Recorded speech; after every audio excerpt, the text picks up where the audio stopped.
selamat pagi. Halo semuanya. Halo guys.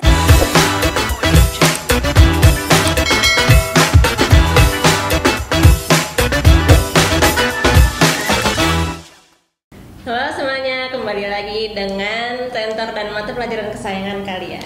Oke, sekarang kita lanjut bahas sama-sama fisika untuk paket ke-8. Dimulai dari nomor 1 tentang dimensi. Jadi ada soal, lintasan sebuah partikel dinyatakan dengan X sama dengan A plus BT plus CT kuadrat. Dalam persamaan tersebut, X menunjukkan fungsi kedudukan. Ya, X adalah fungsi kedudukan, sedangkan T adalah fungsi waktu. Sedangkan A, B, dan C masing-masing adalah konstanta. Pertanyaannya, dimensi dari C adalah, nah kalau teman-teman menemukan bentuk soal dimensi seperti ini, yang perlu kalian tahu adalah dimensi untuk di sebelah ruas kiri ini harus sama dengan dimensi di ruas kanan. Jadi dari sini bisa kita tulis X itu sama dengan C kali T kuadrat, dimana X itu kan fungsi kedudukan yang memiliki satuan meter. Kita masukkan satuannya meter. Lalu C, T adalah waktu, berarti second kuadrat. Berarti kalau kita ubah dalam bentuk dimensi akan menjadi meter itu L. Lalu ini C, ini T pangkat 2. Nah, dari sini berarti kita bisa menentukan bahwa dimensi dari si C adalah L per T kuadrat atau L T pangkat min 2. Jadi untuk soal nomor 1 ini jawaban yang benar adalah yang B. Seperti itu, gampang ya. Oke, sekarang kita lanjut untuk nomor 2. Jadi ada soal, sebuah peluru ditembakkan dengan kecepatan V0 dan sudut elevasi alfa. Gaya gesek udara diabaikan pada titik tertinggi, maka sudah jelas ya bahwa untuk soal ini geraknya adalah gerak parabola. Misalnya kita gambar di sini ada benda, lalu dilemparkan dengan kecepatan V0 sampai ke titik tertinggi. Nah, di mana sudutnya adalah alfa, kecepatannya V0 tadi ya. Nah, pada titik tertinggi ini yang terjadi itu apa? Coba kita lihat pilihannya. Yang A, energi kinetiknya 0.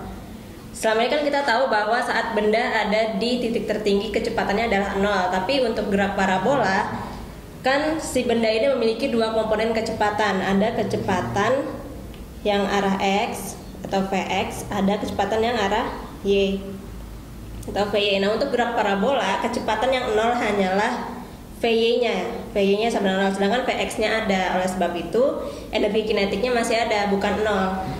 Nah, berarti untuk pilihan yang A itu salah. Untuk yang B jelas salah juga ya, karena energi kinetik bernilai maksimum, tidak maksimum. Nah, yang paling tepat adalah jawabannya itu yang C, energi potensialnya maksimum karena tingginya maksimum berdasarkan persamaan energi potensial sama dengan MGH. Jika hanya maksimum, maka energi potensialnya juga maksimum. Jadi untuk soal nomor 2 jawabannya yang benar adalah yang C. Oke, kita next ke nomor 3. Jadi ada soal, balok bermasa 2 kg berada pada suatu bidang datar kasar. Bidang datar kasar dengan mu S-nya 0,5 dan mu K-nya 0,4. Gaya F diberikan pada balok tersebut membentuk sudut theta sama dengan 53 derajat sehingga balok mulai bergerak ke atas. Saat gaya yang diberikan sebesar F sama dengan 25 Newton, apa yang akan terjadi pada balok? Nah, yang pertama kita kerjakan adalah kita uraikan dulu gaya-gayanya ada apa saja. Kalau ada F ke sana berarti nanti ada F yang arahnya ke atas, F sin theta. Lalu ada F yang arahnya ke kanan. Ini adalah F cos theta. Oke, selain itu nanti ada gaya berat arahnya ke bawah.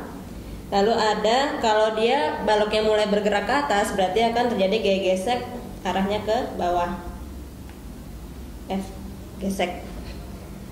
Nah, selanjutnya ada gaya normal yang arahnya ke kiri. Oke, dari sini berarti kita menggunakan hukum 2 Newton, sigma F X, sigma Fy, karena dia kan bergeraknya ke sumbu Y kan. Berarti sigma Fy sama dengan M kali A. Sekarang gaya-gaya yang ada di sumbu Y ada gaya berat dan gaya gesek, dan juga F sin theta. Yang pertama kita tulis adalah F sin theta karena dia bergeraknya ke atas. Lalu di sini dikurang gaya berat yaitu M kali G, lalu dikurang gaya gesek. Gaya geseknya berarti gaya gesek kinetis, mu K dikali gaya normal. Dimana gaya normalnya yang bisa kita cari pakai sigma Fx sama dengan 0, gaya normal sama dengan F cos theta. Dan di sini langsung kita ganti aja ya, n-nya berarti F cos theta sama dengan M kali A. Nah oke, kita masukin semua angkanya. F-nya tadi katanya 25, lalu sin theta atau sin 53 itu 4/5 dikurang masanya 2 kg dikali 10 dikurang mu K-nya 0,4 atau 4/10 dikali F-nya 25, cos theta-nya 3/5 sama dengan 2 kali A. Nah oke, sekarang kita coret, yang bisa dicoret 5 dengan 25 dapat 5. Lalu ini juga 5 sama 25 dapat 5. Lalu 5 dengan 10 dapat 2. 2 dengan 4 dapat 2.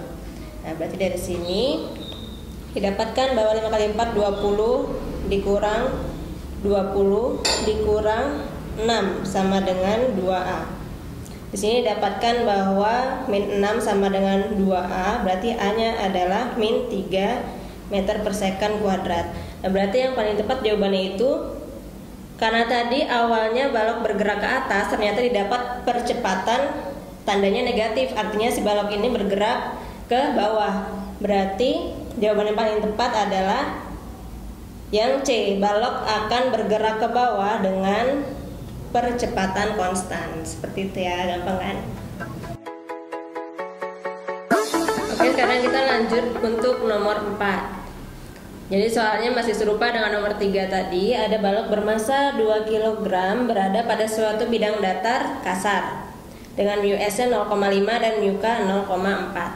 Gaya F diberikan pada balok tersebut membentuk sudut theta 53 derajat sehingga balok mulai bergerak ke atas. Berapa besar gaya minimum F agar balok mulai bergerak ke atas? Nah ini kalau ada kalimat mulai bergerak ke atas artinya dia belum bergerak tapi baru mau bergerak. Nah makanya nanti kita akan menggunakan sigma Fy sama dengan 0. Nah sekarang apa saja gaya-gaya yang ada di W? Kita gambar lagi kayak tadi. Jadi kalau ke sana ada F, berarti ke atas nanti ada F sin theta. Terus ke kanan ada F cos theta. Lalu ke kiri ada gaya normal. Lalu ke bawah ada gaya berat dan ke bawah juga ada gaya gesek. Berarti gaya-gaya yang ada di yang ada di Y adalah F sin theta, W dan Fg. Oke, kita tulis. Berarti bisa kita tulis seperti ini. F sin theta sama dengan W atau M kali G ditambah F gesek. Nah, F geseknya berarti kita pakai gaya gesek statis karena dia kan baru mau mulai bergerak, artinya belum bergerak. Oke, di sini kita pakainya mu S dikali gaya normal. Dimana gaya normalnya tadi kita dapat dari sigma Fx sama dengan 0, N sama dengan F cos theta. Langsung kita ganti di sini aja. Berarti N-nya adalah F cos theta. Oke, yang ada F-nya kita gabungkan di ruas kiri jadi F sin theta dikurang mu S cos theta sama dengan M dikali G. Nah, oke, kita masukkan angkanya. Sin theta atau sin 53 adalah 4/5 dikurang mu S-nya setengah ya, 0,5 atau setengah, 1/2 dikali cos 53 itu adalah 3/5 sama dengan masanya adalah 2 kg dikali G-nya 10. Oke, kita hitung. Berarti ini 4/5 dikurang 3/10 sama dengan 20. Oke, kita lanjut di sini. 4/5 dikurang 3/10. Jadi kan sama aja, itu nanti 8/10 dikurang 3/10 sama dengan 20, berarti F dikali 5/10 sama dengan 20, berarti F-nya adalah ini jadi 4, berarti 40 Newton. Nah, 40 Newton itu berapa kalinya gaya berat? Berarti kita cari gaya berat itu kan W sama dengan M dikali G, di mana masanya adalah 2 kg, G-nya 10. Berarti gaya beratnya adalah 20 Newton. Berarti F-nya 40 Newton adalah 2 kalinya dari gaya berat. Berarti untuk soal nomor 4 ini jawaban yang benar adalah yang C. Seperti itu ya. Oke, next ke nomor 5. Nah, ini nomor 5 pasti kalian udah expert lah ya. Jadi ada soal benda bermasa M diikatkan pada ujung kanan sebuah pegas dengan konstanta pegas K dan diletakkan pada lantai datar dengan ujung pegas sebelah kiri terikat pada dinding. Ya udah, kita gambar berarti. Kurang lebih gambarnya nanti seperti ini. Nah, kita namakan di sini titik O, titik setimbang. Beban ditarik ke kanan sampai ke titik A dan berjarak A kecil dari titik setimbang. Kita gambar, berarti si bendanya itu ditarik sampai ke titik A. Nah, ini titik A yang jaraknya adalah A kecil dari titik setimbang. Kemudian dilepaskan sehingga berosilasi. Setelah beban dilepas, beban bergerak ke kiri melewati titik setimbang O dan berhenti sesaat pada jarak B di sebelah kiri titik setimbang. Berarti kalau digambarkan jadinya di sini nanti bendanya. Nah, ini kita namakan titik B. Jaraknya B kecil dari titik setimbang. Jika di titik B energi potensial sistem berkurang dari setengah KA kuadrat, maka nah ini gampang banget ya. Jadi kalau misalnya pasti udah pada paham ya, kalau di titik A itu kan yang terjadi adalah energi potensial saja karena bendanya kan masih kita pegang ya, jadi tidak terjadi energi kinetik. Dimana EPA ini nilainya adalah setengah KA kuadrat.